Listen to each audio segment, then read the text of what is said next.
Multfilmlarda aytilgan hayot haqiqatlari. Yurakdagi muzni faqatgina mehr erita oladi. Hamma narsani yomon tomonlarini ko'raversangiz, yaxshi tomonlarini unutib qo'yasiz. Agar faqat bilgan narsalaringga ishonsang, kamolatga erisha olmaysan. Oyijonim, bir yomonlik ortidan albatta yaxshilik keladi deganlar. Odamlarga hech qachon hech narsa yetarli bo'lmaydi. Sen kabi qishloqdan kelgan kichik bir quyoncha o'zining xom hayollari og'ushida barcha jonivorlar birdamlikda do'stona hayot tarzini o'tkazuvchi hayvonlar shahriga keldim deb o'ylaydi. Ammo afsuski u yanglishadi. Do'stlik ham yo'q. Orzularing bu yerda hech kimga qizig'i yo'q. Qalbi mehrga to'la inson hech qachon xiyonat qilmaydi. Ba'zilar taqdir bizning hukmimizda emas deydilar.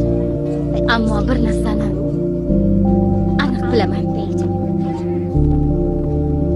Taqdirimiz o'z ichimizda yashiringan.